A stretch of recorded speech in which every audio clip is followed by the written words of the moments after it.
Buenas noches.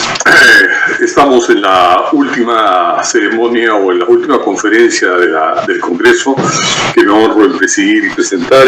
Esta conferencia es una conferencia auspiciada por el laboratorio Lucol, donde va a tocar un tema realmente muy importante que es sobre las infecciones urinarias por bacterias MDR en gestantes, las consecuencias del abuso de antibióticos durante la pandemia. El tema de infecciones urinarias es realmente un motivo de consulta muy frecuente en la práctica ginecológica y en la práctica obstétrica representa realmente problemas muy importantes y que no sean tratadas. Hoy día en la mañana ha habido justamente una conferencia sobre infecciones urinarias durante la gestación y ahí se ha visto que el tratar las infecciones urinarias asintomáticas como las sintomáticas es de vital importancia durante el embarazo. Las infecciones urinarias asintomáticas deben ser buscadas, deben ser diagnosticadas y deben ser tratadas con igual de importancia con las infecciones urinarias sintomáticas. Bueno, pero ahora lo dejo en la palabra al doctor Leonel Martínez, quien nos va a deleitar con su conferencia. El doctor Martínez es médico infectólogo de la Universidad Nacional Mayor de San Marcos, es jefe del Servicio de Infectología del Hospital Nacional Arzobispo Loaiza, es docente universitario de la Universidad Nacional Mayor de San Marcos y de la Universidad Científica del Sur. Con ustedes, el doctor Leonel Martínez Ceballos. Bueno, agradeciéndoles por la oportunidad brindada y por los minutos que vamos a tener en este conversatorio.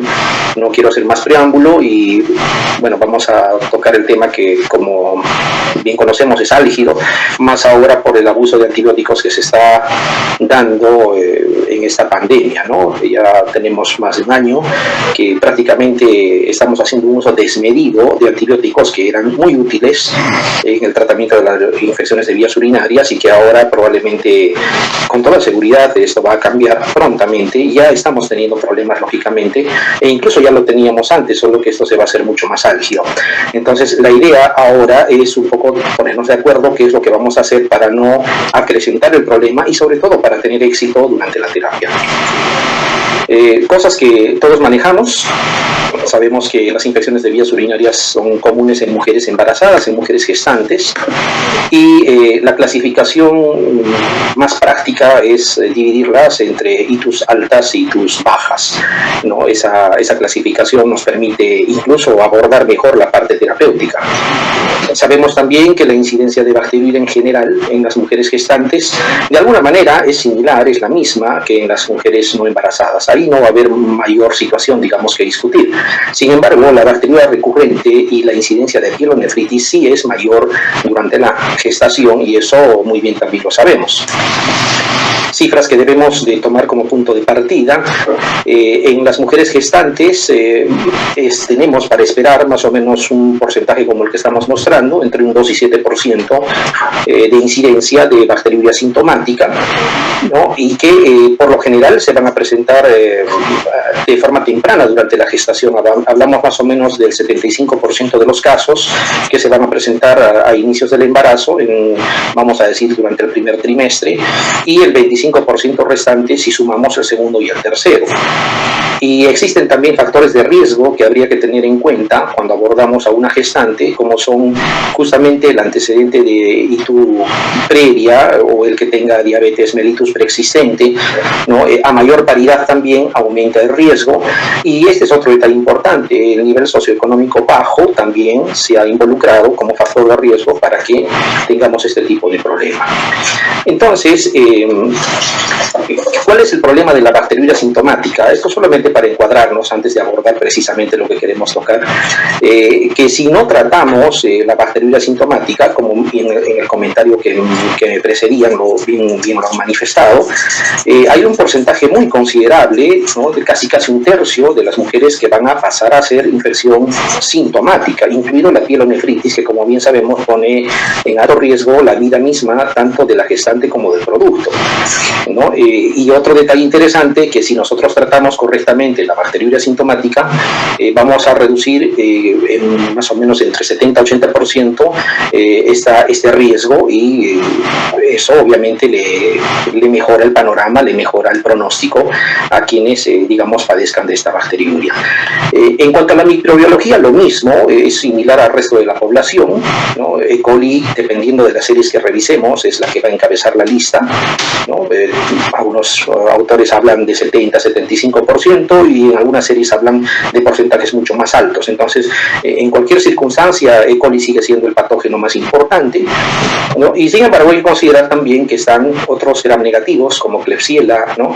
Enterobacter, que no son del mismo grupo, ya lo vamos a ver en unas láminas posteriores. Proteus, que sí se emparenta bastante con Klebsiella y con E. coli, y en algunos casos los gram positivos, como es el caso del Streptococo beta hemolítico del grupo B, o Streptococcus galactiae, que como bien sabemos también está involucrado en la génesis de la sepsis neonatal de inicio precoz, y ahí que es importante también tomarlo en cuenta. Entonces, con ese panorama tradicional, digamos, nosotros solamente, si no hubiera el problema de la resistencia, seguramente tendríamos que elegir antibióticos que funcionen bien en vejiga y antibióticos que funcionen mejor en vías urinarias altas. Entonces, comúnmente y de forma tradicional, por ejemplo, la nitrofurantoína, que tiene un buen rendimiento, digamos, en el momento de erradicar a las bacterias, con la salvedad de que al no pasar por vías urinarias altas de forma importante, prácticamente no se recomienda para infecciones de vías urinarias altas, ¿no? Antibióticos tradicionales como las aminopenicilinas, ¿no? Amoxicilina, o incluso asociado a clavulanato, también son alternativas muy interesantes, ¿no? Y en el caso de fosfomicina, una situación que desde hace ya bastante tiempo, bastantes años, se mostraba como una alternativa muy interesante porque se puede utilizar en dosis única, ¿no? Y tener en cuenta la misma observación que hacemos para el caso de nitrofurantoína, que no es adecuado para tratar infecciones de vías urinarias altas. Entonces, ese es el panorama que, digamos, frecuentemente podríamos utilizar, pero aquí nace el problema de la resistencia. Cuando hablamos de ITU alta, obviamente tenemos que usar antibióticos que tengan mejor pasaje por vías urinarias altas, y de hecho una pielonefritis es un cuadro potencialmente letal incluso, y al igual que la sepsis de origen comunitario, lo que se sugiere es iniciar terapia con ceftriaxona, o en todo caso cefalosporina de tercera generación. En general se podrían usar las de cuarta también, ¿no? O si hubiese algún otro riesgo, como en el caso del deterioro inmunológico en pacientes seleccionados, obviamente podríamos hacer uso de antibióticos que tengan acción, entre otros, como para bacterias intrahospitalarias, pseudomonas por ejemplo, o al menos que estén dentro de la familia de los carbapénicos. Eso ha ido generando un problema, y eso es lo que justamente ahora vamos a hablar: el problema de la resistencia. ¿Qué pasa con el problema de la resistencia? Nosotros hacemos uso de los antibióticos, sea bien usado o mal usado, sí o sí vamos a hacer presión selectiva. O sea, no hay forma de evitar este fenómeno de la presión selectiva. ¿Qué cosa es la presión selectiva? Es más o menos, basándonos en estos dichos tradicionales de que el más fuerte sobrevive, exactamente eso se aplica a la población de bacterias. Tú tienes una colonia de bacterias, utilizas antibióticos y obviamente vas a erradicar a los sensibles y te vas a ir quedando con los resistentes, porque obviamente por ser resistentes no se van a erradicar, y estos son los que finalmente van a empezar a poblar en cuantía, y de tal manera que la persona empieza a colonizarse con bacterias resistentes. Cuanto más veces se exponga al antibiótico, este fenómeno se va a dar. Aquí más o menos en forma figurada lo vemos: la mayor parte de las bacterias son sensibles, personas que no han usado antibióticos. Se usa el antibiótico, se erradica a los sensibles, obviamente los resistentes van a empezar a sobrevivir, y en algún momento, más aún si son tratamientos prolongados o repetitivos, vamos a poblarnos con bacterias de tipo resistentes. Entonces, cuando estos ocasionan el cuadro infeccioso, las alternativas terapéuticas realmente se ven disminuidas. Entonces, ¿cuándo aparece, por ejemplo, resistencia a la amoxicilina? Cuando usamos amoxicilina. ¿Cuándo aparece resistencia a cefalosporinas de primera o de segunda o tercera? Cuando justamente usamos estos antibióticos. Y cuando van a aparecer resistencia a carbapénicos, cuando usamos carbapenems. Eso es presión selectiva. Entonces es un fenómeno que no se puede evitar, pero sí se puede enlentecer, sí podemos hacer de que sea una mínima expresión de este fenómeno si usamos de manera correcta el antibiótico y sobre todo si seleccionamos como debe de ser el antibiótico que vamos a usar. Existen factores de riesgo perfectamente descritos y publicados hasta en textos de consulta para tener, digamos, infecciones por bacterias multidrogoresistentes. Por ejemplo, el hecho de que tengamos el antecedente ya de haber tenido un aislamiento previo, de repente una ITU previa en los últimos 3 meses por una bacteria MDR, entonces en el cuadro actual tenemos la obligación de sospechar de que estamos otra vez frente a un patógeno de este tipo. Probablemente no la misma bacteria, no, ni siquiera la misma especie, pero los patrones de resistencia probablemente sí van a estar ahí. El haber estado hospitalizado también en los últimos 3 meses, ¿no? O incluso el radicar o el trabajar o el tener contacto permanente con ambientes hospitalarios hace de que una persona pueda colonizarse por ese tipo de bacterias. El uso previo de fluorquinolonas, y yo les puedo asegurar, les puedo garantizar de que en nuestro medio como caramelo se toman las fluorquinolonas para cualquier cosa, para bajar la fiebre, para el malestar, para el dolor, para todo usan fluorquinolonas. Cotrimoxazol es otro fármaco que puede inducir resistencia, y lo que debemos de cuidar, porque está en nuestras manos hacerlo, es el uso de betalactámicos que tengan espectro extendido, básicamente cefalosporinas de 3ª generación o más, ¿no? Este otro cuarto factor de riesgo ya no debemos ni considerarlo como ajeno, porque el hecho de que estemos en nuestro entorno es como que ya estuviésemos en una situación donde prevalece altamente este tipo de bacterias, ¿no?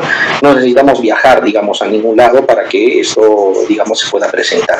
Son cosas que hay que tener en cuenta y a considerar.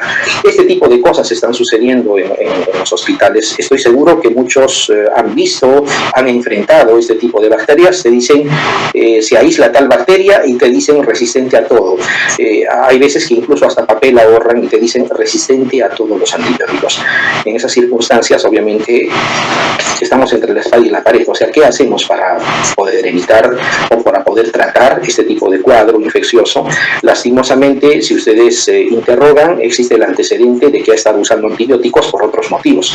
Parece normal, dicen amoxicilina no más. Si revisamos, amoxicilina es un antibiótico de amplio espectro. El ciprofloxacino lo mismo, y son antibióticos que comúnmente a las personas les gusta usar y automedicarse.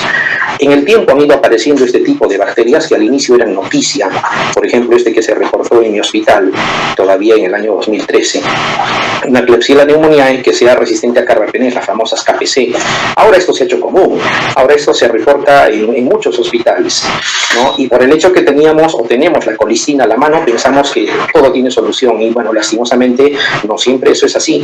Tratar una KPC es bastante complejo y se asocia bastante letalidad también. Entonces habría que evitar la emergencia de este tipo de bacterias. ¿Qué es lo que tenemos que hacer? Por ejemplo, aquí, ¿no? Este tipo de situaciones se han venido dando en el tiempo. La presencia, por ejemplo, en infecciones urinarias de inicio comunitario, ¿no? La presencia de bacterias que sean resistentes a cefalosporinas de 3ª generación. Esto hasta hace algunos años era una cosa exclusiva de los hospitales, del ambiente intrahospitalario. Sin embargo, con el correr del tiempo, en pocos años se ha hecho una cosa muy común a nivel de la comunidad, ¿no? Y seguimos cometiendo el mismo error. O sea, a pesar de que lo tenemos enfrente, no estamos recapacitando qué cosa es lo que tenemos que hacer. Miren, a nivel de comunidad, ahí están E. coli, Klebsiella proteus, los más comunes, ¿no? Se han detectado, ahí está Klebsiella resistentes a carbapenems, ¿no? Bacterias gram negativas que producen beta-lactamasas de espectro extendido, esas que te hidrolizan hasta cefalosporinas de 4ª generación y te dejan solo a los carbapénicos, ¿no? Y dentro de otras cosas, el principal, vamos a decir, factor de riesgo es el uso previo de antibióticos, el episodio previo de ITU, ¿no? Situaciones que se pueden hacer sumatorias incluso si es que no tomamos medidas como debe de ser. Entonces, este problema de las beta-lactamasas, ¿y por qué nos encargamos de las beta-lactamasas? Porque los antibióticos que a nivel mundial más se usan, y de hecho que nosotros no somos la excepción, son los beta-lactámicos, desde penicilinas, cefalosporinas de diferentes generaciones y carbapénicos. Es lo que más echamos mano. Entonces, inicialmente, cuando solo se usaban penicilinas, aparecieron las penicilinasas, que son beta-lactamasas, obviamente, que hidrolizan solo penicilinas. Obviamente teníamos muchas más alternativas, porque podíamos usar cefalosporinas de primera, de segunda, y no había ningún problema, íbamos a erradicar este tipo de bacterias con ese tipo de resistencia. Pero al hacer uso específicamente de estas cefalosporinas, aparecieron las beta-lactamasas de espectro ampliado, las BLEA, ¿no? ¿Y por qué aparecieron? Porque usamos cefalosporinas de primera y de segunda.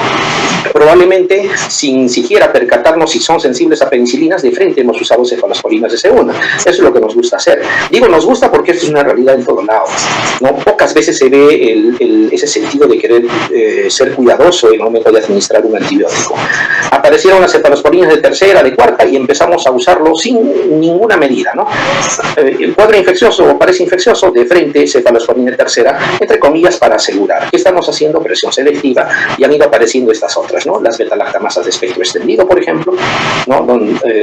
Que te hidrolizan prácticamente todo, excepto carbapénicos, ¿no? Y lo mismo las cromosómicas AMC, cromosómicas porque ya han sido adoptadas por las bacterias y ya no necesitan siquiera exponerse a los antibióticos, sino que estas bacterias, cualquiera de estas, por ejemplo, ya tiene beta-lactamasa AMC, así se llama ese nombre de la beta-lactamasa, que hidroliza hasta cefalosporinas de tercera. Entonces, nos queda casi como única alternativa el uso de carbapénicos, pero el uso de carbapénicos genera presión selectiva también y aparecen las carbapenemasas. Esto que era teoría, esto que no parecía algo lejano, ya es un problema muy serio y peor aún incluso en la comunidad. ¿Y por qué hemos puesto el título Consecuencias del mal uso de antibióticos en la pandemia? Porque lo que pasa es que en este último año se está usando en la comunidad sin ningún sentido, porque lo que tratamos es un virus. Sin embargo, están utilizando vancomicina, meropenem, están utilizando colistina, están utilizando un montón de antibióticos que deberían de ser de reserva y para el ámbito intrahospitalario, para el digamos, el manejo de bacterias o de infecciones nosocomiales. Entonces, ese tipo de circunstancias obviamente trae problemas. Miren, por aquí, por ejemplo, el tratar de combatir una bacteria que tiene beta-lactamasa de espectro extendido, o sea, que hidroliza hasta cefalosporinas de tercera y cuarta generación, utilizando carbapénicos, que sería lo lógico, porque eso es lo que me queda, ¿no? ¿Cómo podría generar la emergencia o la expresión de carbapenemasas? O sea, en términos simples, tengo que usar el carbapénico porque no me queda otra, porque ya no hay sensibilidad a cefalosporinas. Pero el usar el carbapénico hace de que emerjan beta-lactamasas que hidrolicen carbapenems. Es un problema que va de forma sumatoria y parece que no tiene, vamos a decir, retorno. ¿Qué se tiene que hacer hoy en día? Intentar de que este fenómeno sea cada vez menos frecuente. Tarde o temprano nos vamos a quedar sin antibióticos. Como siempre, yo lo comento, y es más, no es una frase mía, esto viene de años atrás, de gente que maneja muy bien el tema. En la cuestión de gram negativos prácticamente ya hemos perdido, no tenemos opción. Ya tenemos un montón de bacterias resistentes a carbapénicos. En gram positivos todavía tenemos algunas alternativas y eso hace pues de que cada vez tengamos menos chance. ¿Qué es lo que este cuadro trata de mostrar? La formación de la pared celular, en la síntesis de la pared celular de las bacterias, existen varios pasos. Si bien es cierto, nosotros recordamos, por ejemplo, que el mecanismo de acción de las penicilinas es inhibir la síntesis de pared celular, y cuando nos preguntan de las cefalosporinas respondemos lo mismo, y está bien, inhibir la síntesis de pared celular. Si nos preguntan de la bacitracina es lo mismo, si nos preguntan de la cicloserina es lo mismo, si nos preguntan de la fosfomicina también es lo mismo. ¿Cuál es la diferencia? La diferencia es el nivel a lo que actúan, ¿no? La construcción de la pared celular de las bacterias tiene pasos, como la construcción de cualquier otra pared, una pared, digamos, como la que nos está albergando en este momento, tiene sus pasos, ¿no? Así como hay fabricación de ladrillos, colocación de los mismos, ¿no? Un acabado de la casa, etcétera, igualito la pared de la bacteria tiene pasos.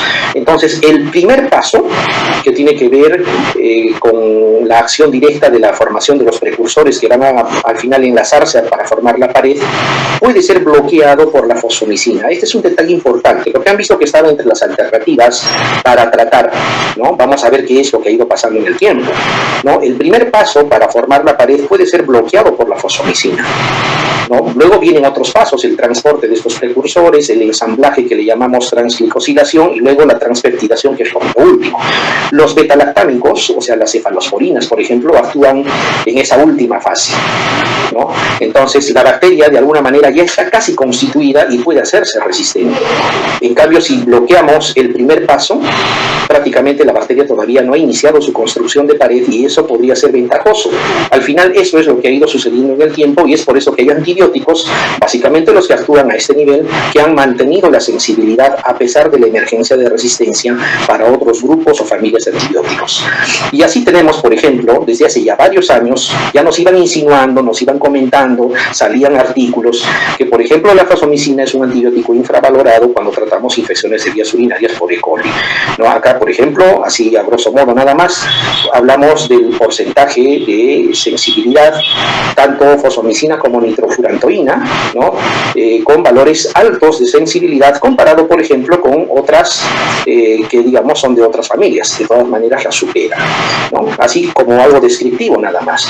Pero si seguimos buscando, ¿no? Nosotros nos echamos a ver, por ejemplo, qué tanto puede servir la fosfomicina para tratar infecciones de vías urinarias por bacterias multidrogo-resistentes, justamente esas que acabamos de comentar, donde están, por ejemplo, la Klebsiella, que es resistente a carbapenems, Pseudomonas aeruginosa resistente, miren, Enterococcus faecium resistente a vancomicina, o sea, nos deja prácticamente sin chances, o las famosas beta-lactamasas de espectro extendido, que son esas que hidrolizan hasta cefalosporinas de tercera y cuarta generación, dejando solo carbapénicos. En todos ellos, la fosfomicina ha demostrado en estudios in vitro que puede servir para infecciones de vías urinarias, lógicamente causadas por este tipo de patógenos. ¿Por qué la situación de que se mantiene la sensibilidad? Una es el lugar donde actúa, y vamos a ver luego, porque hay ensayos que lo demuestran, tiene una razón de ser. Lógicamente también tiene limitaciones y hoy vamos a tratar de mostrar todo eso. Esta es otra que, por ejemplo, nos habla cómo la fosfomicina podría actuar sobre cepas de Escherichia coli, que es el principal agente etiológico, Klebsiella, que también tiene un porcentaje importante de la situ, que sean productoras de beta-lactamasas de espectro extendido. Acuérdense que las beta-lactamasas de espectro extendido son aquellas que van a hidrolizar penicilinas, cefalosporinas de primera, segunda, tercera y cuarta generación, y te van a dejar como única alternativa a los carbapénicos. Ya sabemos que si usamos carbapénicos generamos carbapenemasas, de ahí que hay que tratar de buscar otras alternativas que no sea dentro del grupo de los betalactámicos que estén vigentes para por lo menos frenar o enlentecer este fenómeno, porque ahorita nos quedamos sin antibióticos. Entonces ahí nace esta alternativa.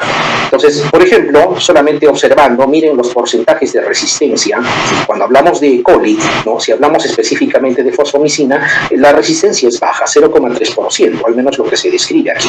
0,3% es lo mismo a decir 99,7% de sensibilidad. Si nosotros hablamos, por ejemplo, resistencia en el caso de ciprofloxacino, altísimo, ¿no? 67,8 de resistencia, ¿no? Y así, ¿no?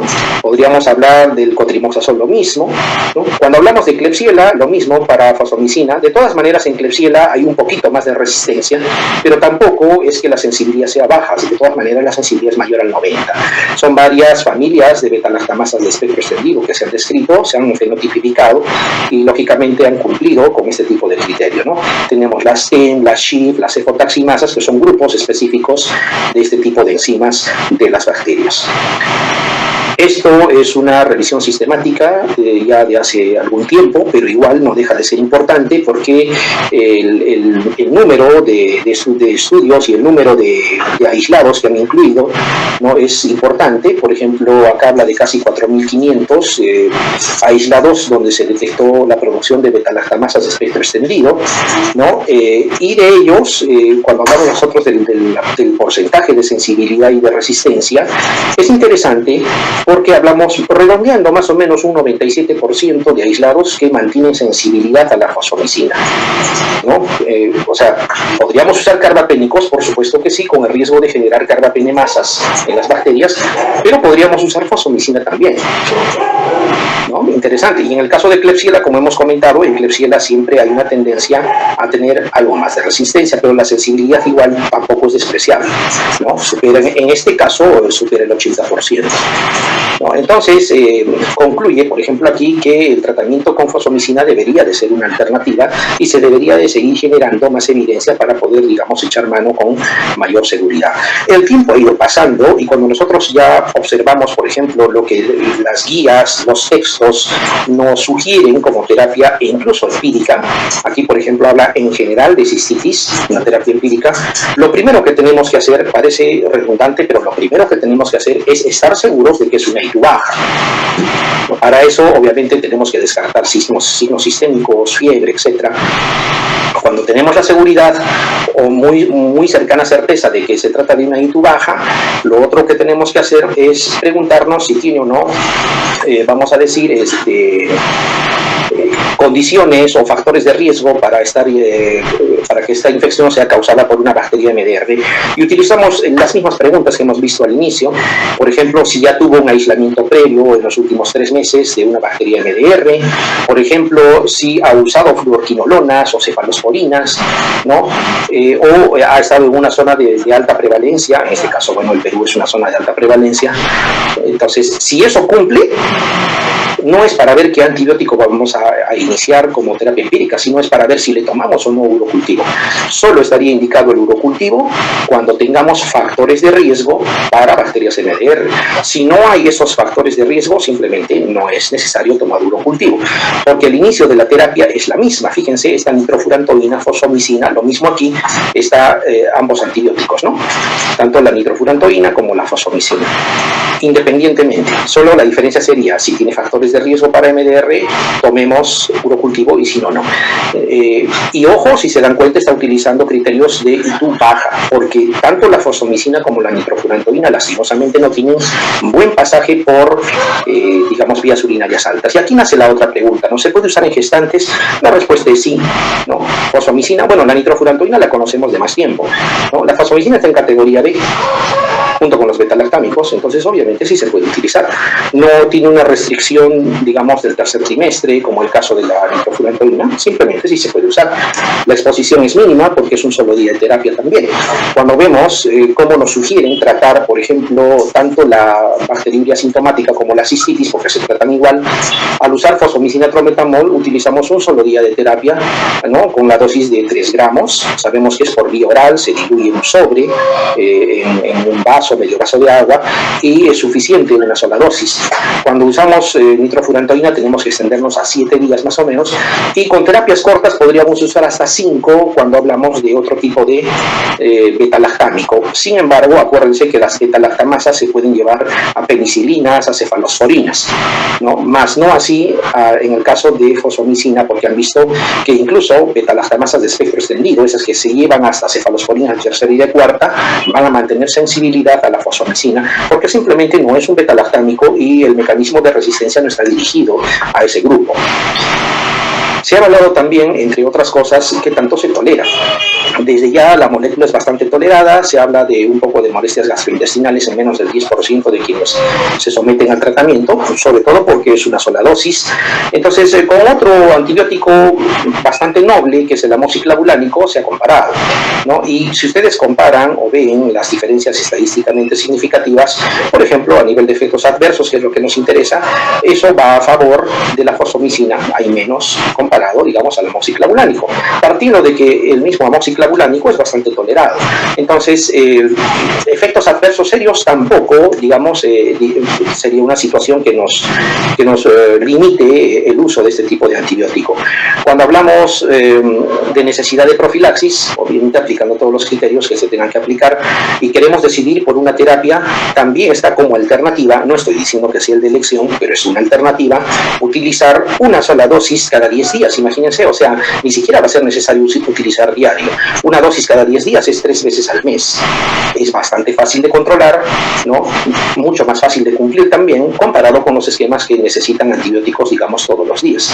Aquí más de lo mismo, de otra fuente, obviamente, ¿no? Cuando usamos profilaxis antibiótica, nos mencionan lo mismo, 3 gramos cada 7 a 10 días, digamos, o semanal o cada 10 días. Igual no es una situación de cumplir de forma diaria, ¿no? Vayan observando de que existe otra forma de fosfomicina, es la misma molécula, pero la sal es diferente, este es sal trometamol y este es sal cálcica, no son equivalentes para nada. En el laboratorio pueden funcionar igual, in vitro, pero su farmacodinámica es totalmente diferente y la podemos aclarar si el caso lo consideran en aras del tiempo, ¿no? ¿Por qué funciona y erradica, digamos, a las bacterias? Entre otras cosas, por el mecanismo de acción de donde actuaba, es una de las cosas que no se puede obviar. Y la otra es que si nosotros, por ejemplo, comparamos, ¿no?, la concentración que se va a alcanzar a nivel sérico comparado con la concentración urinaria, ¿no? Miren, o sea, pueden aquí, si comparamos, ¿no?, es un valor bastante elevado, ¿no? Podríamos hablar, no sé, de 200 veces más, probablemente, ¿no?, comparado, digamos, a la concentración sérica. Acuérdense que pocos antibióticos logran eso. Entonces, concentra tanto en vejiga que obviamente logra erradicar sin necesidad de seleccionar cepas resistentes a nivel de intestino o a nivel sistémico. Por eso es que nos sirve, por ejemplo, para el caso de pielonefritis. Entonces, ¿qué es lo que se consigue? Como concentra en grandes cantidades, más o menos estaría imitando este modelo farmacocinético. Acá este es un modelo de un betalactámico que se administra en bolos, o sea, una dosis, esperamos un tiempo, le damos otra dosis y la concentración inhibitoria mínima, que es lo que estamos señalando en este momento, es superado en algunos tiempos, luego tendrá que descender también la concentración del antibiótico. Entonces, ¿qué pasa si la bacteria aumenta su concentración inhibitoria mínima como mecanismo de resistencia? Obviamente los tiempos efectivos de la concentración por encima del MIC se acortan, se hacen más pequeños. Pero si lo damos en infusión continua, podríamos superar de forma permanente esta concentración inhibitoria mínima. Y como este antibiótico concentra en vejiga de forma tan alta como hemos mostrado, prácticamente de forma permanente también logra superar el MIC a nivel de vejiga, y es por eso que MIC baja es un antibiótico de mucha eficacia, ¿no? Acá podemos ver, acá está mucho más claro, son 3 días exactos que permanece por encima del MIC, ¿no? 3 días, 72 horas exactas. Suponiendo que usáramos una cefalosporina y fuesen sensibles las bacterias, ya no hablemos de resistencia, las cefalosporinas van a utilizar en una dosis, subirá el MIC, luego va a bajar, en la siguiente dosis también superará el MIC y luego va a bajar. Va a haber tiempos que va a estar por debajo del MIC. En el caso de esta molécula no, porque está por encima del MIC de forma permanente durante 72 horas, ¿no? En situaciones selectas, que no es el caso de lo que vamos a comentar ahora, se puede utilizar incluso dosis múltiples. Ya estaríamos saliéndonos del tema. Por ejemplo, en el caso de prostatitis, se ha visto que se puede utilizar incluso más de 2 dosis y eso hace que se prolongue de forma permanente la concentración por encima del MIC durante incluso tiempos aproximados a semanas enteras, ¿no? Lo mismo aquí, para bacteriuria sintomática no complicada, en gestantes, ¿no? Fosfomicina trometamol, la misma dosis que estamos comentando, un día, eso está claro. La posibilidad de recurrencia es baja, ¿no? Con nitrofurantoína siempre tratemos de dar por lo menos 7 días, que es lo que corresponde, ¿no? La erradicación es bastante buena, ¿no? Y la recurrencia tampoco no es alta, ¿no? Son 2 moléculas muy interesantes. La diferencia de repente en el momento de administrar es mucho más sencillo. Obviamente una sola dosis se cumple mejor, también una sola dosis se expone a menos efectos adversos porque es una sola dosis, y algunas otras cosas más que podrían sumar a favor, ¿no? Las otras posibilidades están ahí y saben que cualquier betalactámico es presa de las betalactamasas, cosa que estas 2 moléculas se eximen porque obviamente que no son betalactámicos. Ahora, esta es una de las explicaciones, y ya estamos por terminar, por qué es que la molécula ha continuado, ha permanecido con esa capacidad de hidrolizar a las bacterias sin hacer mucha resistencia, o en todo caso in vitro, in vivo, no seguir siendo eficaz y prácticamente con una eficacia garantizada. Este experimento que han hecho, le han puesto el nombre del costo biológico. Dice que tiene que pagar la Escherichia coli para hacerse resistente a la fosfomicina. ¿Se acuerdan que tenía que la fosfomicina actuaba en el primer paso de la formación de la pared, ¿no? Hay una enzima que se encarga de esa formación de precursores en la bacteria que se llama enolpiruvato transferasa.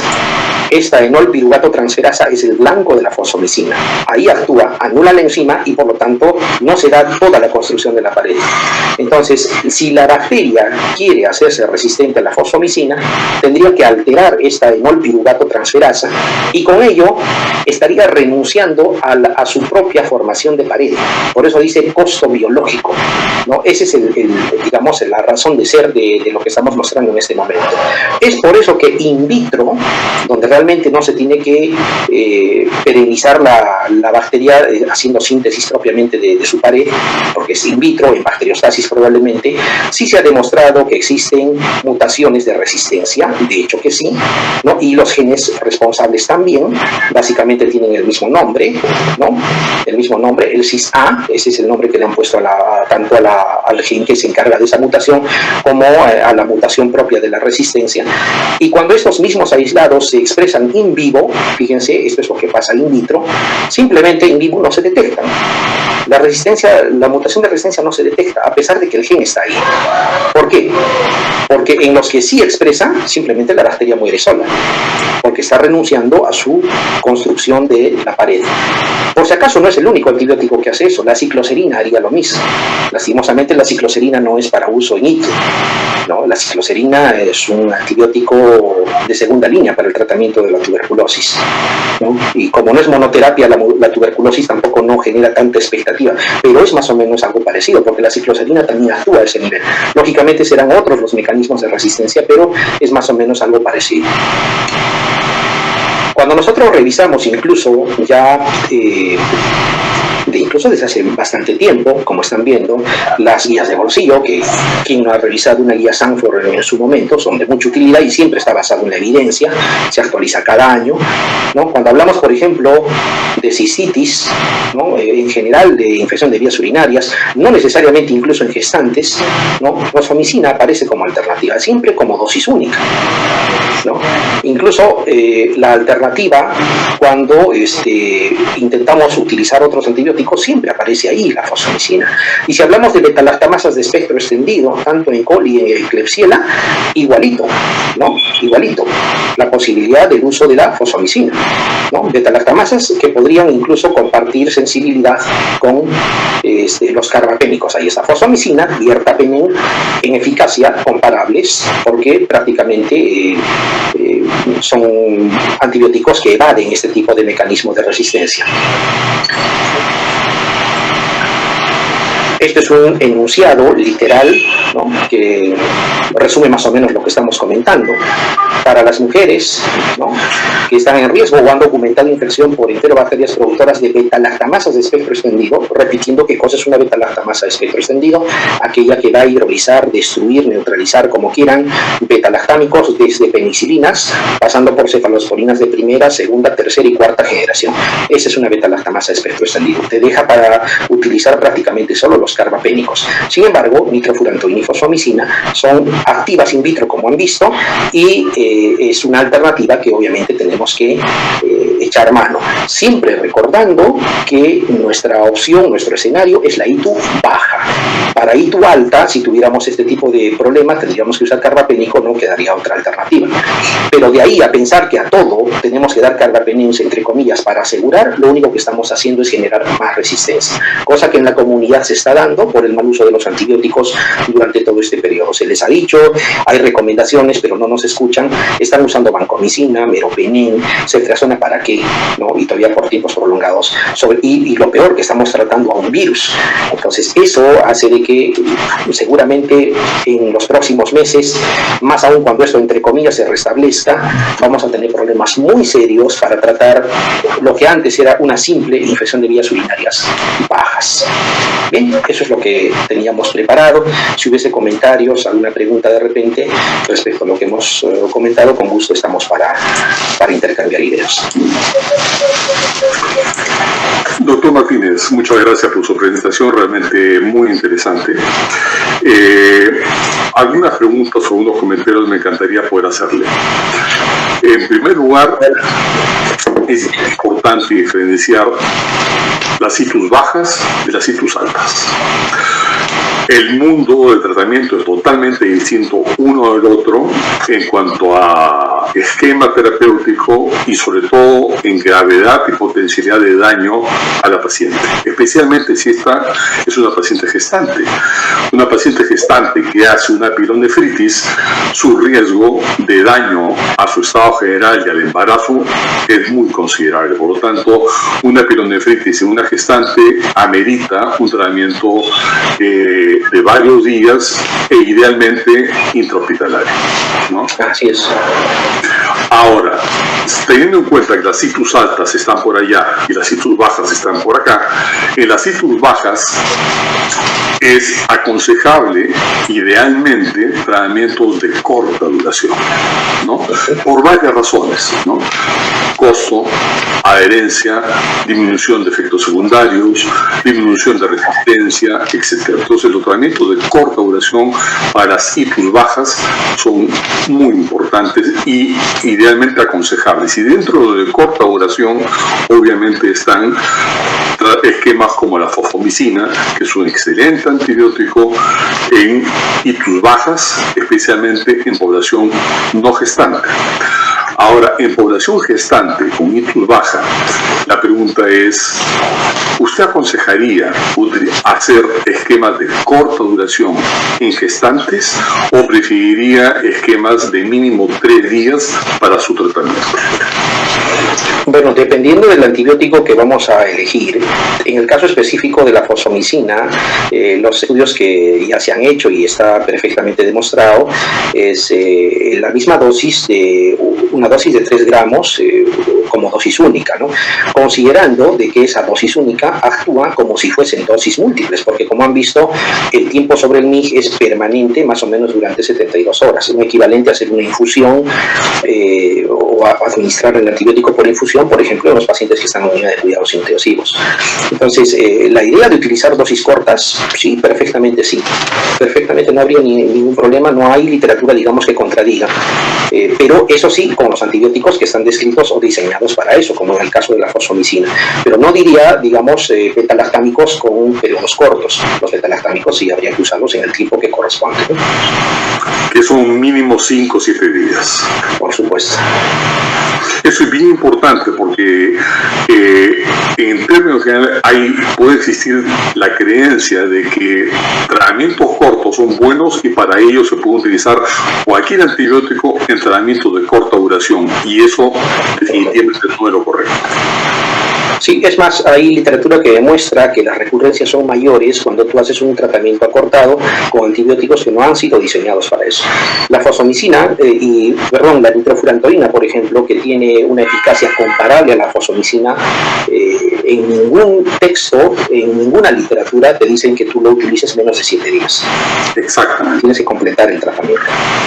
Exactamente, y eso va también de la mano con si es una ictus baja o una ictus alta. Una ictus alta de ninguna manera va a requerir un tratamiento de corta duración. Así es, así es. En el caso de las ictus altas, sí, no tenemos mayor alternativa, tendríamos que arrancar con una cefalosporina de tercera, o incluso sospechar un MDR si hace muy poco tiempo ha sido, digamos, la paciente ha tenido un aislamiento de un MDR o tiene factores de riesgo como los que hemos descrito, ¿no? Eso es lo que preocupa en realidad. O sea, la idea sería que no se llegue a la pielonefritis y como sabemos, una bacteriuria sintomática bien tratada en el primer trimestre, de alguna manera el riesgo se reduce significativamente para que esta pielonefritis no esté, ¿no? Sin duda, eso es clarísimo. Eso, lo que usted acaba de decir es vital. O sea, nosotros, dentro de la especialidad de ginecología y obstetricia, uno tiene que buscar las bacteriurias. Y las bacteriurias asintomáticas durante el embarazo son una espada de Damocles para todos los embarazos, ¿no? Porque una bacteria asintomática no tratada en el primer trimestre puede hacer una infección urinaria alta en el segundo o tercer trimestre y eventualmente hasta un absceso renal con toda la consecuencia que esto trae. Por lo tanto, uno debe buscar y tratar una bacteria asintomática desde que la ve, así sea en el primer trimestre, segundo o tercer trimestre, sea donde sea. Efectivamente, estamos de acuerdo en eso. Ahora, en algunas series hablan que la fosfomicina es una droga categoría C. En su presentación, que usted lo pone como categoría B. ¿Nos podría hablar un poco sobre eso, por favor? Sí, los trabajos que se han hecho obviamente cumplen con los criterios de categoría B. O sea, es más, existe un fenómeno que, como sabemos, los fármacos de categoría B solo por cuestión de uso van a pasar a categoría A, porque si recordamos cuál es la definición de A y B, A vienen a ser con B prácticamente con el mismo riesgo, pero que el grupo A se ha usado con mucho más anterioridad, tiene bastante tiempo, bastante experiencia y no se han, digamos, informado de efectos indeseados. El grupo B es similar en ese sentido, pero su uso, digamos, no está muy extendido. Casi es esa diferencia. Entonces, que pase de un grupo B a un grupo A es muy probable. Ahora, literatura probablemente de años atrás sí es posible que estén en categoría C todavía. Ahora sí está claro que es categoría B. Y no es el único fármaco. Por ejemplo, el efavirenz, que también ustedes lo conocen, que utilizamos para prevenir la transmisión vertical del VIH. Hasta hace poco el efavirenz era considerado teratogénico, categoría D, no se debía usar, pero de un tiempo salieron las nuevas guías y pasaron a ser incluso elección. Entonces, ese paso, según se va usando los fármacos, que puedan pasar de C a la B o de B a la A, sí es muy factible. Actualmente está considerado como categoría B. Eso es bien importante porque efectivamente si uno revisa literatura de hace 10 años atrás, la fosfomicina era considerada una categoría C y por lo tanto no sería una droga de elección, de primera elección en un embarazo, ¿no? Efectivamente, sí. Ok. Claro. No sé si usted quisiera dar algún mensaje final, doctor, que estamos justamente... Sí. Compartir la preocupación, darle las gracias primero por la oportunidad de compartir esta. Es una preocupación realmente la que tenemos. Se nos vienen tiempos muy difíciles en la terapia antimicrobiana, no solamente en ITU, en general, porque no solo hemos hecho un mal uso de los antibióticos, no sé si el término existe, hemos hecho un exagerado mal uso de los antibióticos y lo estamos haciendo. Entonces, una de las situaciones es por lo menos ser cautelosos, tener muy en claro en qué momento usar un antibiótico, en qué momento otro y sobre todo los tiempos de tratamiento también. El usarlo menos tiempo o el extenderse en su uso puede generar también problemas, o el usarlo para cosas que no están diseñados. Por ejemplo, el hecho de intentar usar fosfomicina o nitrofurantoína para ITU alta sería una cosa completamente absurda, ¿no? Pero ese tipo de cosas a veces lo vemos. Entonces, el uso correcto implica todo eso, ¿no? Y dentro de ello también con el tiempo conocer los mecanismos de resistencia. No, eso básicamente. Sé que comparten la misma preocupación y justo la idea era un poco intercambiar ideas al respecto, ¿no? Bueno, muchísimas gracias, doctor Martínez. Realmente ha sido una charla muy interesante donde nos ha aclarado diferentes puntos sobre el diagnóstico, manejo y tratamiento de infecciones urinarias, tanto en infecciones urinarias en la no gestante como en la población gestante. Muchísimas gracias por su presentación. A ustedes, gracias. Y damos entonces por concluir esta última sesión científica de la Sociedad de Ginecología y Obstetricia.